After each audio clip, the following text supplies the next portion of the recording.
3 سال پہلے کی بات ہے۔ ہمیں کسی نے بتایا کہ ایک بچی ہے جو کہ دیندار ہے، پردہ کرتی ہے، آئی برو نہیں بنواتی اور نہ ہی تصویر کھنچواتی ہے، پڑھی لکھی ہے اور ماشاء اللہ خوبصورت بھی ہے۔ ہم اپنے بیٹے کے لیے ایسے ہی لڑکی چاہتے تھے۔ ایک دن ہم دونوں میاں بیوی گئے، ہمیں لوگ اور لڑکی پسند آ گئے۔ ہم نے بغیر کسی تکلفات کے ان سے رشتہ مانگ لیا۔ انہوں نے تھوڑا وقت مانگا اور ہمارے گھر آئے اور ہمارے گھر پہ اقرار بھی کر لیا۔ نہ ہم نے ان کے گھر کے بار بار چکر لگائے کہ اب بہن جائے گی، اب فلاں بھی دیکھے گا، نہ ناشتہ نہ کھانا، ایک سادہ تقریب کی اور نکاح کر دیا۔ نہ منگنے کی بات کی بلکہ رشتہ پکا کر دیا، بس سادگی سے نکاح کر دیا۔ ان سے اللہ کے بھروسے پہ وعدہ کر لیا کہ انشاءاللہ 3 سال بعد رخصتی کروا لیں گے۔ اس سارے عرصے میں سوائے عید بقرعید پہ جانے کے ہم نے انہیں کوئی زحمت نہ دی۔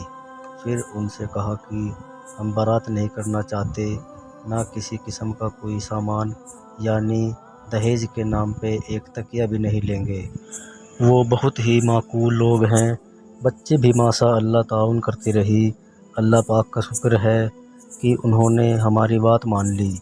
رخصتی سے 2 دن پہلے ہماری بہو کی ضرورت کا سامان کچھ 1-2 سوٹ کیس میں ان کی اماں لے آئی، جس میں کچھ کپڑے، کچھ چپلیں وغیرہ تھی۔ ہم نے اپنے بیٹے کو گھر کا سب سے اچھا ٹھنڈا اور کشادہ کمرہ دیا، جس کو مزید خوبصورت اور آرام گاہ اس سے خود کروا لیا۔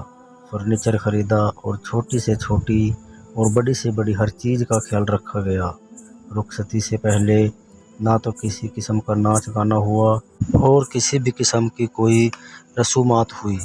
جمعہ کا دن صرف ہم گھر والے عام سے لباس میں شام کو دلہن کے اوپی گھر پہنچ گئے۔ انہوں نے ہمارے منع کرنے کی وجہ سے صرف کولڈ ڈرنک ہم 6-7 لوگوں کو پلائی۔ دلہن لے کر جب ہم اپنے گھر واپس آئے تو رات کے صرف 9 بجے تھے۔ آج کے دن ہم نے 2-4 بہت ہی قریب لوگوں کو اپنے گھر بلایا، انہیں بھی بہت سادہ کھانا کھلایا اور مہمان بھی رات 11 بجے تک جا چکے تھے۔ بیجا فضول رسموں کی وجہ سے جو تھکن اور جو ٹینشن ہوتی ہے، الحمدللہ ہمیں یا ہمارے بچوں کو بالکل نہیں تھی۔ اگلے دن ولیمہ تھا، لیکن اس میں بھی سادگی اور پردے کا بہت زیادہ اہتمام تھا اور وقت کی اتنی پابندی کی گئی کہ ہمارے مہمان رات 9:30 بجے ہال میں موجود تھے۔ کوشش کی گئی تھی کہ امیر لوگوں کو کم اور غریب رشتہ داروں کو زیادہ سے زیادہ تعداد میں بلایا جائے۔ نہ کسی قسم کا فوٹو سیشن تھا اور نہ آنے والے سمدھیانوں والوں کو الگ سے کوئی پروٹوکول دیا گیا کہ مہمان سارے برابر ہوتے ہیں۔ نہ مووی تھی، نہ دولہا دلہن کو ساتھ بٹھایا گیا۔ 10:15 پر کھانا کھول دیا گیا اور کھانا بھی انتہائی سادہ رکھا گیا تھا۔ 11:15 ساڑھے 11 بجے ہم اللہ کے کرم سے تمام کاموں سے فارغ ہو چکے تھے۔ نہ کوئی ناراضگیاں تھیں، نہ کوئی منہ بنے ہوئے تھے کہ فلاں کو یہاں بٹھایا، فلاں کی پک بنائی گئی، فلاں کو اسٹیج پر کھانا دیا۔ سکون سے ہر کام ہوا۔ اس تمام قصے میں ہمارا یا ہمارے بیٹے کا کوئی کمال نہیں ہے، یہ سب اللہ تعالیٰ کا خاص کرم اور عنایت ہے۔ بس اتنا ضروری تھا کہ الحمدللہ کوئی ایک کام بھی اس پوری ترکیب میں اللہ تعالیٰ کو ناراض کرنے والا نہ تھا۔ اللہ تعالیٰ ہماری بھول چوک معاف کرے، آمین۔